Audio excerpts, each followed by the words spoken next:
Domo arigato, geek to me radio, da da da da da da. Domo arigato, geek to me radio, da da da da da da.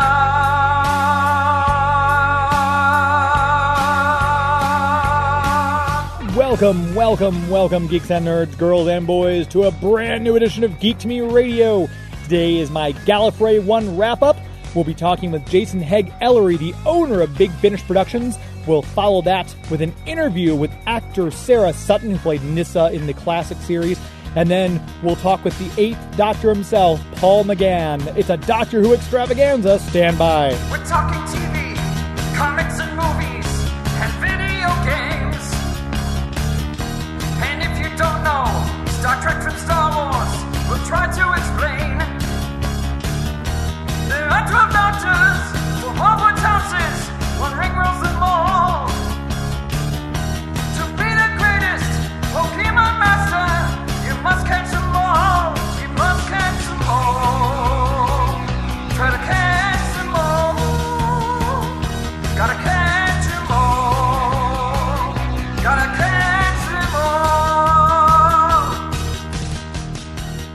And for those of you tuning in, finding us on iHeartRadio, maybe you found us on SoundCloud, Podomatic, Google Play, iTunes, wherever you find us, we thank you for doing so. Hopefully you'll hit that subscribe button and stay tuned in. We've got more to bring you each week.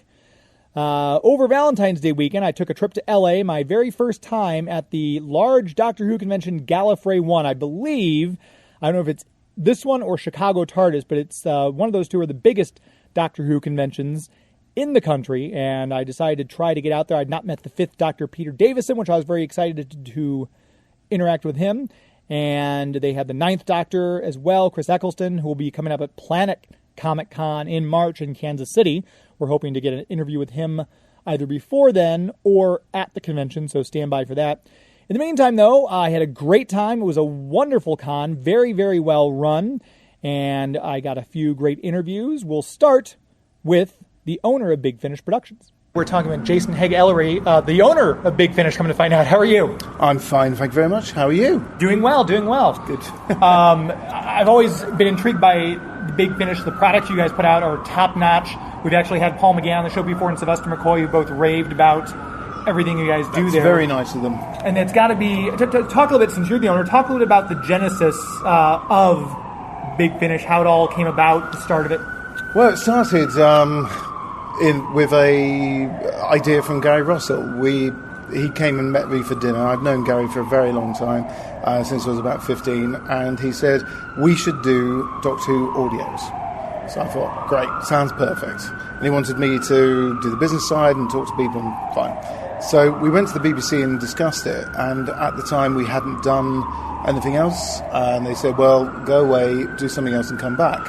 So we went and got the rights to do Beneath Summerfield from Virgin, and we did the New Adventures, and they went extremely well. We went back to the BBC about a year later, and they said, great, here's the rights, and we went off and did it. At the time, obviously, Doctor Who didn't come back for another 5 years, so for the first 5 years, we were the only game in town, as it were. Yeah. And it was a period of time in which we did a lot of innovation, a lot of new ideas. We got Paul McGann to come over, and we created the character of Charlie, for example, the McGann companion, and it really was a feeling of producing new Doctor Who in a new era, and subsequently the series came back. That took a little bit of a knock for us, because now it was on television and it was free, whereas obviously with Big Finish you have to pay. Not much, I've got to say. It's very economical. Very reasonable. Very reasonable. So we took a little bit of a knock at that time, but very quickly actually a lot of the fans realised that they needed their fix of Doctor Who 52 weeks a year, and we're here 52 weeks a year, so that expanded and we ended up where we are now. with about 2,500 productions, which is a lot. I'd say. And you talked about taking a knock in the beginning. Did it kind of course correct and start to kind of come back when you got... it took a couple of years for it to course correct. In that, when the series came back, it was so exciting to have it back on television. Yeah. And a lot of the diehard fans were like, this is amazing, this is fantastic, we've got a new Doctor. And obviously we weren't that important for a while. And I completely understand that. If I'd been a fan, I'd be concentrating on the TV show. But then when things calmed down a bit and people looked around and went, well, what am I doing the rest of the year? They came back to Big Finish. So that was good. And there's Doctor Who, you see in an explosion. It's got the comics out now with all the different companions and Doctors and series from Titan Comics. How is the storyline as far as what you guys are allowed to do canonically versus what's on the BBC show proper versus the comic books? Is there any crossover, or are there clear lines drawn for you? No, there is some discussion of what is happening with other things. So we have made references to stuff in the comics. We have made references to stuff in the books. And obviously we make reference to stuff on television, that's obvious. Right. But canon is an interesting thing, and that's really what the question is, what is canon? And it really is what you believe is part of the Whoniverse. Right. So for a lot of people, Big Finish is canon for two reasons. One, they've enjoyed the stories, and the stories hold up well within the universe of Doctor Who. And the second reason is because Stephen Moffat put all of McGann's companions in Night of the Doctor. Yeah. So suddenly it was like, there were some people who do not believe in canon who said there could have been different careers and Mary and Charlie and so forth. Well, that's stretching it a little bit far. Yeah. And we know Stephen actually phoned us to say, can you just tell me those companions again? So we got it right. So... it's a big world. It's a big world. It's a big universe, Doctor Who, and you can take what you like out of it. You don't have to be a huge fan of Big Finish. You don't have to be a big fan of the books. You don't have to be a big fan of the comics. But actually, if you're lucky, you take things from everywhere. And that's my phone going off. That's all right. You worked with, obviously, we just saw the video on YouTube of Nicholas Briggs and Tom Baker talking, which was just lovely to see that. Of the Doctors you've worked with already, is there any chance of going back now that we've got... we had Bradley reprise the first Doctor in the holiday special. Is there any plans to tie-ins more with the actors who are now being pulled? Is there... Are there like Sean Pertwee possibly might come in for a third Doctor reading? Has that been talked to him about that? Well, he's always said that he wouldn't stand in his father's boots, as it were. So that's not likely to happen in the short term. But yes, I mean, where that comes from, of course, is that so for Halloween he dressed as the third Doctor, and he looks amazing in doing so. So that's why that comes from. But he's always said he wouldn't want to step in his father's boots. It's a bit like the Troughton boys as well. They don't want to do their father. Makes per sense. Se. Yeah, you know, I'd understand that. With working as you do, obviously owning Big Finish, all the projects, do any of the actors toss out ideas for, hey, we'd love to do this, and how do they then set up with writers? How does the creative process work behind the stories? Is that they'll say, I would love to do this and this, but they don't usually have any storyline or any idea of how that would work. I thought it'd be quiet out there. Usually it's a case that they've said, I would love to do a story where I work with, we meet Queen Victoria, and my friend is a brilliant Queen Victoria, you should employ her. Okay. So that's usually how it works. Okay. Yeah. And you've explored a lot of stuff, River coming back and having her own storyline, which have been fantastic. We actually met her at Dragon Con. I said, I think now with Big Finish, she has literally worked with more Doctors than any other companion, which she was quite tickled by. Who do you get the biggest kick out of seeing in the booth? I still really enjoy seeing Paul McGann in the booth, actually, because when we first started, he was the movie Doctor. He was a very successful actor who'd been doing a lot of our stuff, and it was a big we got established. We did the first few productions before we went and asked Paul. So we sent him some of them to say, this is what we're doing. And his immediate answer was, of course, yes, absolutely. Because he loves radio work, Paul. Yeah. He does a lot of radio work, and he loves it because it's just about acting. And we were so chuffed to get what was then the present Doctor to do it. I still have a latent thing from that saying great. And then getting John Hurt and Derek Jacobi, to be honest, because both of those are classic actors who you can follow the line of classic amazing actors. With there's Olivier, Gielgud, Burton, and then you extend onwards and you come to Hurt and Jacobi, and so they are our sort of connection to the golden era, as it were, of British acting. And getting those two in, we unfortunately only managed to do 12 episodes of the War Doctor with John Hurt. He would have done more, and we had plans, but unfortunately he was not to be. But he loved coming in and doing it because, again, he loved radio. He was a big fan of radio, so he because again it's just about acting, and those sort of actors, it just wants to act. So John Hurt. Derek Jacobi, similarly, he loves audio acting. He's got such an amazing voice, and whenever you see him in the booth, you think, "Oh, here we go. We're going to see some good stuff here." It's very exciting. Tom Baker, obviously, because he's iconic within Doctor Who. Absolutely. All the Doctors bring something different to the part. Sylvester has a sort of slightly manic quality, but there's a sternness underneath it. Peter has a heroic persona, and Colin. We've worked with Colin with regard to his Doctor, as you may be aware, and Colin is probably the actor who gives us the most opinion on what his Doctor should be doing, where it's going. So our version of Colin's Doctor is very different to what was on television, and for the benefit, I think. It's always developmental. David Tennant comes in when he's done his. And the thing about David is he is such a precise actor. He's worked out everything beforehand. I once asked him about, because he has this thing where he delivers very fast. And he goes, "Oh my God!" And you go, "All right."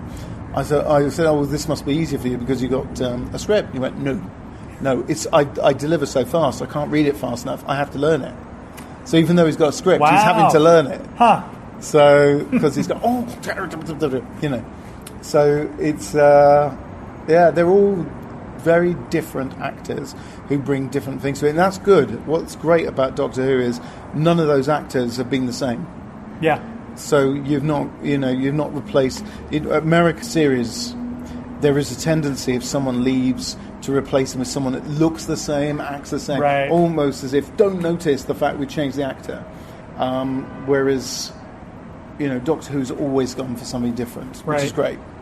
And of course, Jodie is a fine example of that. Yes, perfect example. And last question: what Doctor or companion took the most convincing to get them to do a big finish? Well, none of them really have been difficult. I think. I'm just trying to think if anyone was harder to get. All of them. In the case of David, we always knew he was going to do it. But it was a question of him having the time to do it because he was always doing so much, and I think he needed to leave it a little bit before he went back to it. So we always knew he would do it. In terms of actors, it took a while to convince. You've got a great reputation, so I can't imagine it was hard to convince anyone. Well, sometimes. John Sims took a while to convince because he felt he'd done what he'd done with the Master. But we offered him something which was pretty unique in terms of the 50th anniversary of the Master with Masterful, and he felt, yes, I could do that. That'd be good. So he's done that, and No, he's like, great, when are we doing it again? You know, so this is the thing. Hopefully, everyone who comes and works with Big Finish leaves with the intention of wanting to come back. From the people I've talked to who have worked with you, I think that's a safe bet. Yeah. Jason Haigh-Ellery, thanks so much for your time today. Thank you very much indeed. If you've not checked out Big Finish, it's really, really recommended you do. I've listened to a couple just this recent week in the car. They're great. You pop the CD in. A lot of people download them, but I like having the physical copy. I pop the CD in the car and listen to it while I drive, and it's really, really immersive. They're great. And as Jason alluded to, you really get some development with the Sixth Doctor. If your only memories of the Sixth Doctor are from the TV show, it's a much different character in the audio dramas, and Big Finish does such a good job with all of their productions, so make sure you check them out. And they just recently followed me back on Twitter, which makes me very happy. So my thanks once again to Jason Haigh-Ellery for the chat. We're going to take our first break, come right back talking with Sarah Sutton. Please stand by.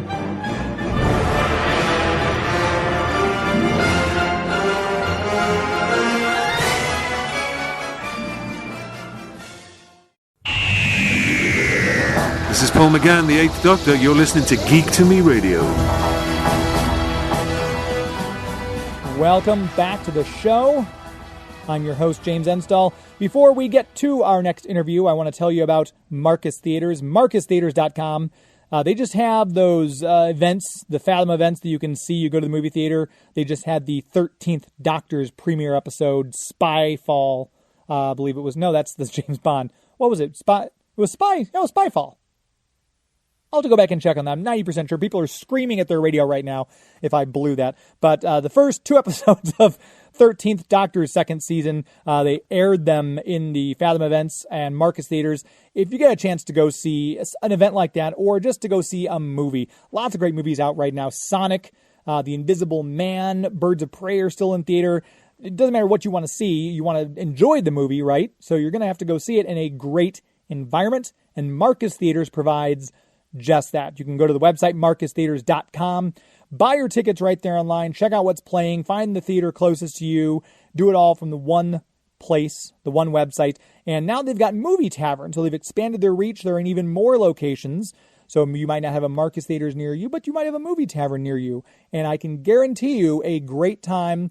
Fantastic. The surround sound, the big heated seats that recline back. I've never had better popcorn at a movie theater than I've had at Marcus Theaters. It's just a great atmosphere. And they've always got something special going on, too. We mentioned with Easter right around the corner, you can get your tickets now to go see Hop on April 11th at certain Marcus and movie tavern locations. And you'll get to see the Easter Bunny while you're there. So take your kid, see Hop, visit with the Easter Bunny, and see a great film with great surroundings and the great possible settings. Marcus Theaters and Movie Tavern. That's marcustheaters.com. Very glad to have them continuing their sponsorship with us. As I mentioned, Gallifrey 1 was a huge event. Very, very, very fun. I didn't know what to expect, but I was pleasantly surprised by the whole thing. And I've already making plans to go next year for their 32nd Gallifrey event. While there, we got the chance to sit down with Sarah Sutton, who played Nyssa in the 4th and 5th Doctors series. And we had a lovely chat with her. We are here in Los Angeles. We're at Gallifrey 1. We're talking with Sarah Sutton. How are you? I'm very good, thank you very much. And we just heard your panel. A lot to say, and you were very honest with your answers about all things that you've worked on in your career. The Alice in Wonderland, which is one of my favorite Disney stories. Okay. You got to do that very early on in 73. Yeah. What was it like as a young person? Was that a story you were familiar with? And what aspects did you kind of bring in on your own? I was only 12, and it was Alice Through the Looking Glass, which is a different story. Yes. Sorry, what was the question? Did you have preconceived notions going in as to what was going to be done? Yes, I knew the story. Okay. Yeah. And being only 12, I was sort of very much directed into what was going to be expected of me. So I can't say I brought an awful lot to it. It was an interesting one because we had this technical thing of colour separation overlay. So Alice's dress in the stories. He's always, and in Disney, he's always blue and white. So I couldn't have a blue because we have blue background. Oh, right, yeah. So my dress had to be beiges and creams and browns, but beautifully made. It was all in silk. So it was that was slightly odd. But it was. I remember enjoying it a lot, and I was very spoiled. I had my own dresser. And you talked about getting into acting as a young age. Is that something, because you said you weren't like necessarily someone who was going to excel at academics, but did this, the ballet kind of led into the acting? Yeah. Was that something you kind of fell into and went along with, or was it something you immediately loved and this is what I want to do? Typical of me, I just fell into it and enjoyed it, and I just went with the flow. It was I never made any plan. I did do academic studies at the second ballet school I went to, but not a huge amount. And I just worked in the holidays. I managed to mostly have jobs that happened in the holidays, so all my acting went on not in term time. So. And then getting the part with Doctor Who, you mentioned during your panel, the audition process and you weren't familiar with Doctor Who beforehand, because there's always the actors I speak with about projects they work on, some are very familiar with, some are not. Do you think not being familiar helped you in this case, getting the part? I think it could have done, actually, because you have a lot of preconceived ideas about what might be expected of that particular character if you have a great in-depth knowledge of what's gone before. I just came to it completely fresh. So I just had my own ideas about how Nyssa is, and obviously the script gives you lots of clues, and the director will give you clues, and the writer. So I don't think it hindered me in any way that I hadn't seen the programme before. And you mentioned the 80s, obviously vastly different time from the way things are now. Yeah. Did you feel comfortable, and not just you, maybe also with Janet and some of the other actors, speaking up if I don't think my character would do that or react that way. Did you have much feedback? No. People didn't tend to... You didn't tend to sort of question so much in those days. I think you were just expected a lot of the time to sort of get on with it. Things have changed enormously. It's a whole different world now. So it's not that long ago when you think about it, but it seems like a different world now. And we spoke with Jason Haigh-Ellery previously from Big Finish, and he talked about the joy of having all these characters come back. And he said he never had to convince anyone. As soon as he asks, everyone was immediately, and you were one of those people who were jumped at the chance. Yeah, absolutely. I thought it would be fun to resurrect Nyssa, and as I said, I thought, oh God, that'll just be the one story. They'll never do any more. And here we are, 20 odd years later, and all the stuff that Big Finish has produced, it's amazing. Yeah. And working with Big Finish, all these new stories, obviously you get to do so much more. You're not limited by visual effects or production budget and things like that. And what fun is that? That's just, and we don't have to worry about what we look like now that we're all old and wrinkly. And even from the time they started, voice acting has changed quite a bit in the 10 15 years now. I think they've been around. Are you usually doing these with the whole group as an ensemble? Or are you sometimes by yourself in the booth? And do you have a preference as to how they're recorded? Well, with the full cast ones that we do, we're always all together. I mean, the only exception is Mark, because he lives in New Zealand. He has occasionally had to do his bit in New Zealand. And just imagine us doing the other bits, and they do it all in the editing. But I have done some short stories for Big Finish where it's just me, where you read a short story basically, and but you have to do all the voices, which is a complete nightmare. But very satisfying once you get it done, and then just pray that it's good enough. And you were just talking too about Time Slip, which is the new one coming out from, I think it just dropped from Big Finish. Playing a villain, there's people who relish playing the villain. Yeah. And when you have to play a bad character now, were you channeling someone? Was there some inspiration for the role? What kind of direction did they give, and where did the... There was no inspiration. She's just great, Charlotte Trent. She's way out there. And the story that she's involved in actually is about the planet and overpopulation. So it's actually quite relevant for today. And her solution is for 2045 to have a lottery. So everyone in the world is entered into a lottery, and every month thousands of numbers get picked. And it's done in a big, like a football stadium in all around the world. And those numbers, you get taken out. that's the solution apparently for overpopulation. So, and Charlotte Trent comes up with this plan. So you can imagine the sort of person she is. Pretty ruthless. That's the kind of lottery you don't want to win. No, exactly. No. You do not want that number to come up. And they have been really great at Big Finish about doing these grand, it's like the old radio plays that they used to have, and you've gotten to work with a bunch of different characters. Yeah. Is there a Doctor Who character that you've not worked with that you'd love to have the opportunity to do either a group story with or a just Nyssa and this Doctor or Nyssa and this companion? I wouldn't mind doing a story with Tom Baker, actually. I think, as I said in the panel, I think that would be an interesting thing to do, and I would really like to do that. I have worked with a few of the other Doctors in the Big Finishes. We've met some of the others. I'm trying to think of ones we haven't met. I think I've even done one with Paul McGann, I think. I'm trying to remember. So, well, whatever they throw at you, I'm quite happy to take and run with. So I just wait for the script to come, and you think, oh, that's interesting. And then when you hear who they've cast, you think, oh, that's really interesting. Yeah, it's amazing how many people want to do Big Finish now, especially because the lunch is so good. Paul said the exact same thing. We talked to him about it. He said best lunch in all of England. Absolutely. We all go for the lunch. And with the not having been familiar with Doctor Who before you started, and it's been such a large part of your life, do you keep up with it sporadically? Do you watch all the time? I don't watch all the time. And Janet does watch it, which is really good for her, because she wants to see what's going on. I don't watch a lot of it. I think I might start to watch more of it, especially with the new season. And with looking back, though, we talked about, or I should say in your panel, you talked about taking a break from acting, and you're still doing these conventions. You had a packed house in there for the panel. That's got to make you feel so good to this character you played, like you said, 40 years ago, still brings this kind of attention, and it resonates with people so much. Absolutely. When you think about it, it is mad that we did a program 40 years ago, and here I am in Los Angeles, meeting people and talking about this show. I mean, it is a real phenomenon, and I feel very privileged that people still want to come and listen to what I have to say, or not have to say, or not be able to remember. No, we all know we're all very lucky. Yeah.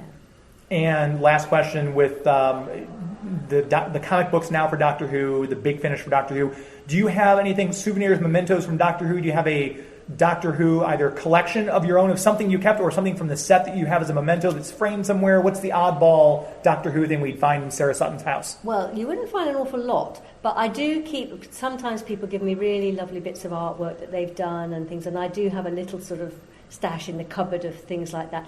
I really wish I'd kept my scripts. Oh, yes. Oh, boy.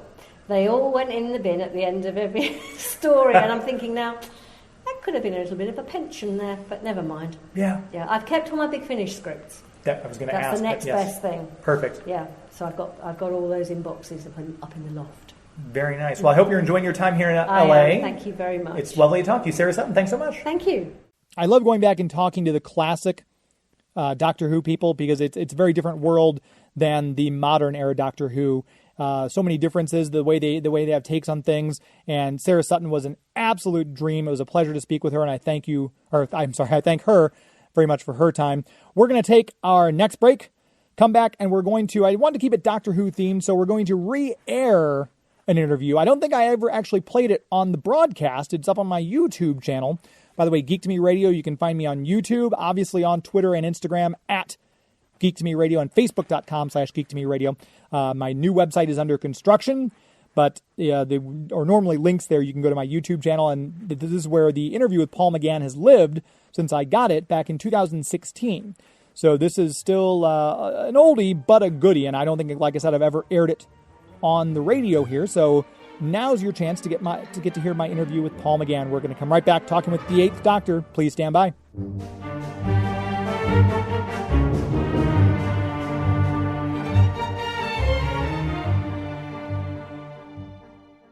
Hi, this is James Enstall, host of Geek to Me Radio, and in honor of my favorite Themyscirian, I've decided to become an Amazon warrior. Hera, give me strength. The next time you want to buy something from Amazon, go to geektomeradio.com first and click on our Amazon affiliate link. Simply shop like you normally would, and when you check out, a small percentage will go towards supporting the show. So remember, the next time you want to search Amazon for the latest Wonder Woman graphic novel or parts for your invisible jet, click through from geektomeradio.com first. The world was in peril.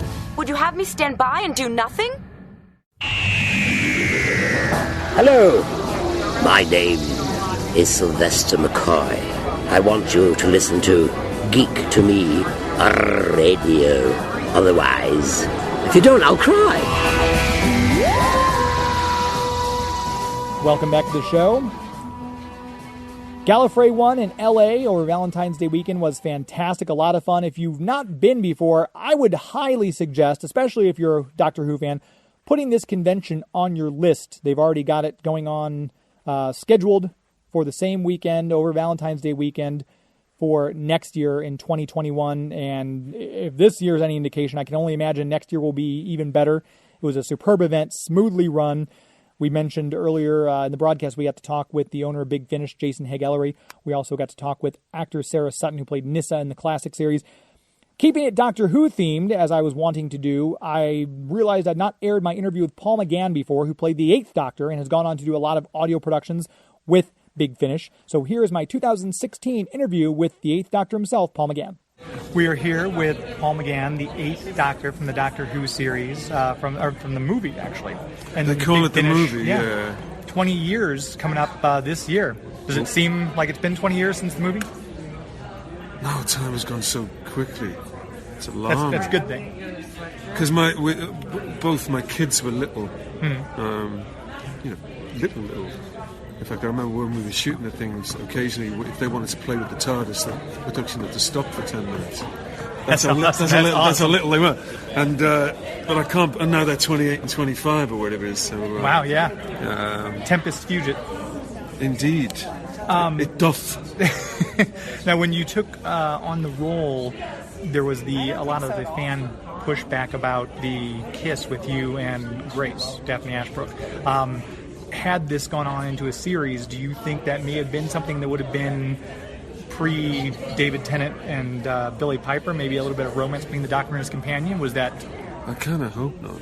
And hope not? I hope not. You don't like the idea of the Doctor and the companion? No, and I liked it when Capaldi said, I'm not your boyfriend. Yeah. I'm a believer in that. You need that distance. Mm-hmm. He's a romantic figure in the general sense, but he ain't I don't think he should be not in the salacious sense. Right. It doesn't work like that. So other than that, did you like the Tennant run? Everything else just didn't like the romantic aspect of it? But also, going back to your original point, when we made the pilot, the movie, neither of us, Daphne nor me, had any idea that this was somehow contentious or... I don't know. I didn't realise the Doctor kissed or never kissed anybody. Right. It was only when the thing had gone out, there was a hoo-ha about it. But whatever. Yeah, nobody deal with it. Did Matt Smith get to kiss people? I think Karen Gillan laid one on him at some point during his run, and I think as the boys got younger and prettier, it was going to probably be inevitable. Right, I guess that's true. There's that aspect of it, right? Yeah. But who wants to see us old boys? Yeah, William Hartnell doing something with, that probably wouldn't have flown back then anyway. But what about the Big Finish? Now, I think you've done, if I'm not mistaken, more Big Finishes than any other of the actors to play the Doctor previously. Am I correct? Really? 70, I think? 70, 80, yeah. 70, yeah. Well, really, the 8th Doctor, that's most of his stuff. It's most of the stories, most of... he's lived really on these audios, which is kind of neat. And it's bridged the gap, if you like, between... classic and new. Yeah, and also my own little filmed offerings. I've done. I only did the movie in '96 and the 6-minute thing in. That's right. Yes. Around the 50th. So most of the things I've ever done has been on the radio. I like that thing. I was going to ask you now: is it harder to act when you're doing the audio thing? Because then you've got the other person to play off of, and there's the surroundings. Are you more comfortable with it at this point? Kind of prefer it? do kind of prefer it, I think. That said, it was a real hoot to go back and Oh, I'm sure. That was... put the clothes on again. And you didn't have to do the wig, at least, this time. Indeed. For This is real, folks. Don't forget. No, I've really grown to love the radio. There's a strong tradition of it in Britain anyway. And it's a kind of a shame that in the United States there was once a strong tradition. That's right, yeah. And it's lapsed, But I think people, by dint of things like Big Finish, have realised again that, particularly with sci-fi. Oh yeah. Or anything that involves, an audience's. You have to submit your imagination. You do the work, right? In a sense, that these things are as big and as exciting as you imagine them.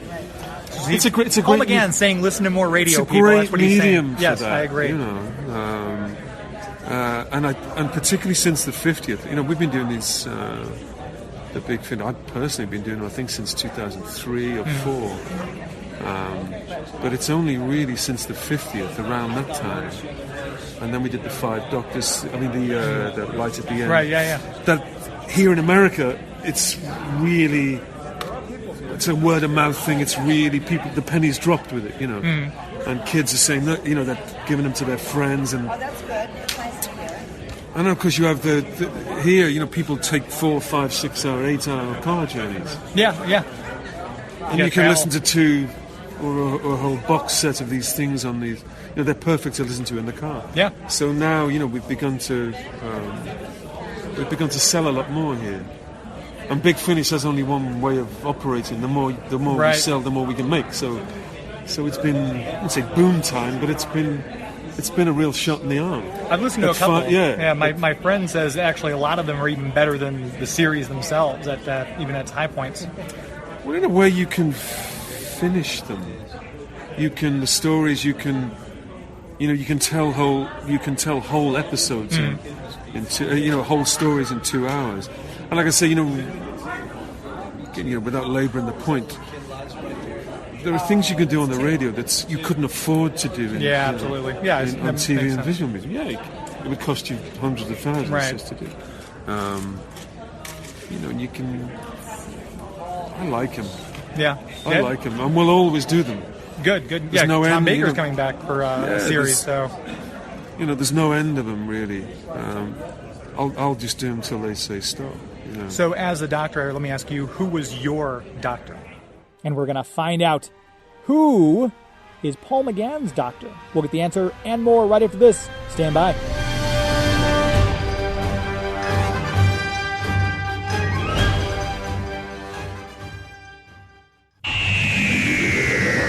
Hello, this is Catherine Tate. Donna Noble is listening to Geek to Me Radio.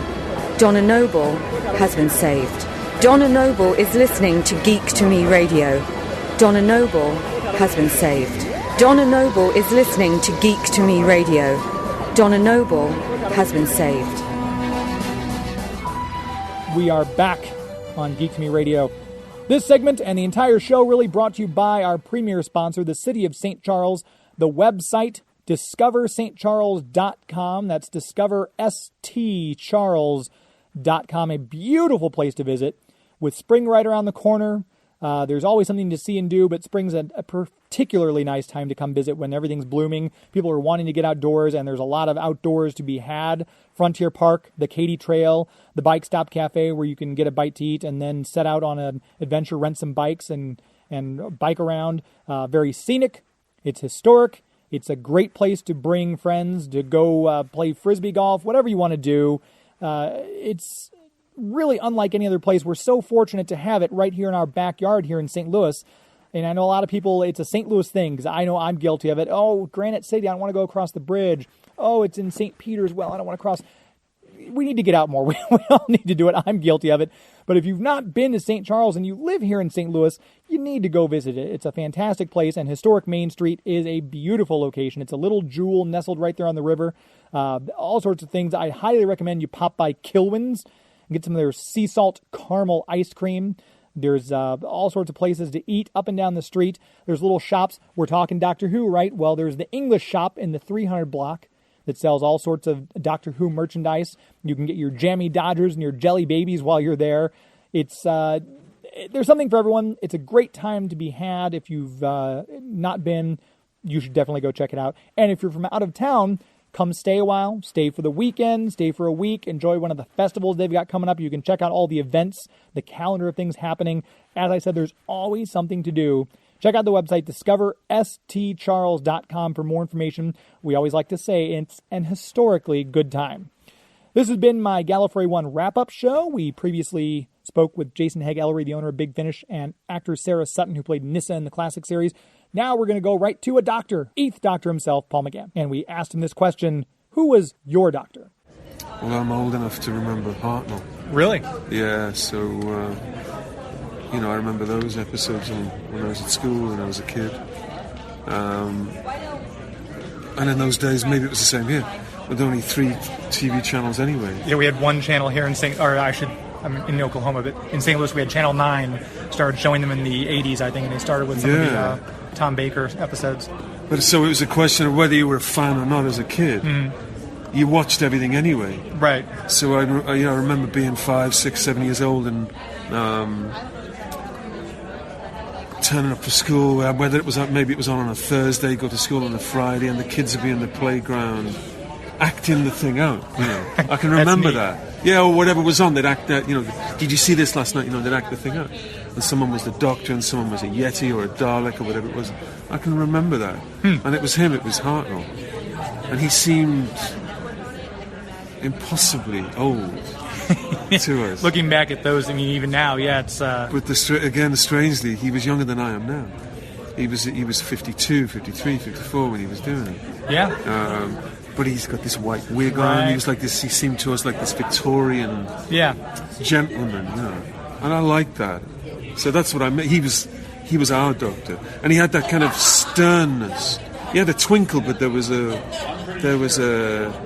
seriousness to him, I suppose an austere thing. Yeah, I can see that. Capaldi has it. Yes, he does. He harks most back to Hartnell. I think that's why I like him. Kids and Capaldi and me are the same age, so that's what we remember. I didn't realize that you were the same age. I thought he might be a little older. You look very young, so... I'm not just saying it, he does. Look at him. And I smell... Don't tell him, but I smell like Virginia Hay. She gave me a hug with her perfume on before. There are worse things to smell like. I agree. No, but like I say, Capaldi to me harks back to the beginning. Yeah. And for that reason, if only for that reason, I think he's going to be the one. I think there have been talks, and again, it might be just fan speculation. Remember that Matt Smith, when Capaldi regenerates, some people have said, well, Matt Smith might come back and do a regeneration again. If someone approached you and say, hey, would you be willing to reprise it on the TV for a couple of seasons? You just get done saying you like the big finishes, but if they invite you back and say, would you be willing to do 1 or 2 series on the BBC, would you do it? Well, that would be amazing. You'd be a fool not to. Mm-hmm. Not to. Of course. We're actors, and first and foremost, it's got to be a good script. Yeah. The idea is a lovely idea, but unless the material supports the idea, it's like when I came back to do Night of the Doctor. Moffat calls and says, "Okay, it's an idea. Do you fancy it?" Not in those words. I said, "But send me a script." He said, "Well, I haven't written a script." But it's Moffat, Yeah. He said, "You say yes. You tell me yes now. I'll write one." But of course, it's all about the story. But yeah. I think I'm getting a bit long in the tooth for these 19-hour days or whatever it is they shoot now. It would be a grueling schedule, I hear. Yeah. TV's TV. I think it's worse here in the States. You do. The workloads are tough. I think I got a bit soft these days. I don't mind coming back for 6 minutes. Right. Yeah. So how long do the big finish ones usually take for you to do? Big finish, we can do a script in a day. So, we get together maybe 3-4 times a year. We get together for 3 or 4 days, and we get 4, 5, 6, maybe 6 stories done. So they're quick. and you can wear your own clothes. That must be nice, yeah. Yeah, and everyone's pajamas in if you wanted. Everyone's in the room together. So it's not like one of those Hollywood where I'm going to send my part of the voiceover in and they'll dub it all together. So you guys actually all do sit down. Occasionally that happens, if somebody like Alex Kingston might have to be in it, but she can't be there or whatever. Of course you can do that. But for the most part, no, we're all in the same room. That's neat. That'd be cool just to be a fly on the wall. Yeah, and these isolation booths. Yeah, you should. I wish there were pictures. Yeah, you could see it. It's purpose built. It's just like whatever. It's just chipboard, but they've built windows. We can see each other in the windows, like headphones, screaming our heads up. But we're all connected. That'd be so neat to see. I like it. Watch a filming of one of those. The making of. That'd be neat. One day when you come over, you should. I just might. Don't tempt me. Visit the studio. We'll feed you as well. Oh, fantastic! See, free food. I'm not going to turn it down. Yeah. Is this your card? That's my card. Yes. So yes, he said it. Listen to the radio. There you go. Do what your doctor says. Yeah. And we'll put this up on YouTube, and the audio will be pulled for the radio show. So if you're listening to this, you might be listening to it on the radio right now. It's all one big circle. So, Paul McGann, thank you very much. Appreciate it. My pleasure. Pleasure to talk to you. Yeah, listen to this guy. Thank you. And again, an unaired interview from 2016. If you're wondering why didn't he mention Jodie Whittaker? Why is he talking about Peter Capaldi? It was an older interview that I'd not aired. I hope you enjoyed that as with my other interviews with Jason Haigh-Ellery and Sarah Sutton. We're going to take our last break, come back and wrap things up very briefly, so please stand by.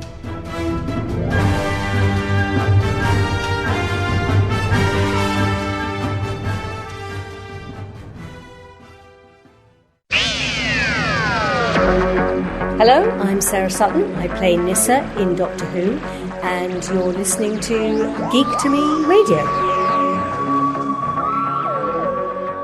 Welcome back to my Gallifrey 1 wrap-up show, my Doctor Who edition. Gallifrey 1's a fantastic event. Check out their event. You can find them on Facebook. Just Google Gallifrey 1, like the page on Facebook, and make plans to go see it next year. It was a great, great con, very professionally run. I was blown away. It had a small con feel, but it also had a big con feel, which I guess means the con is bigger on the inside. If you're a Doctor Who fan, you'll get it. But other cons I've got coming up, I will be at Planet Comic Con in Kansas City, March 20th through the 22nd. John Cleese will be there. I'm a huge fan. Fawlty Towers, Monty Python, Q in James Bond, for crying out loud, or the next Q, the Q apparent, if you will. But if you want to make plans to attend Planet Comic Con, I know the fast passes are sold out.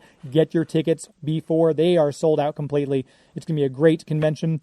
Also, Wizard World St. Louis is bringing nearly the entire cast of Smallville here to St. Louis in our own backyard. I'm pleased as punch about that. Hopefully, if you're in the St. Louis area, you will check out Wizard World. And if you're close by, come over to St. Louis, check it out. Lots of hotels downtown that are great. You could stay in St. Charles. It's a very quick Uber ride to the American Center where Wizard World is held. And of course, Terrific Con in August. They're reuniting the Justice League. They've got everyone on board right now except for Carl Lumley, and I'm holding out hope they'll get to unite the Seven, bring them all together again. But it's going to be a great con. A lot of artistic talent there as well. If you are a comic book fan, it's the place to go to. Terrific Con is a really, really well done con. That's going to do it for this show. If you would make sure to follow me on Instagram and Facebook at Geek to Me Radio, and Facebook.com/Geek to Me Radio, Twitter and Instagram at Geek to Me Radio. Until next week, my friends. It's not in the way you watch a zombie. It's not in the way you watch The Flash. It's not in the way you love Scotty Young art. It's not in the way you play Mario Kart. It's not in the way you look when you make Game of Thrones references. That's a show. This is Geek to Me Radio. That's a show. This is Geek to Me Radio. Thank you, Scaro. Good night.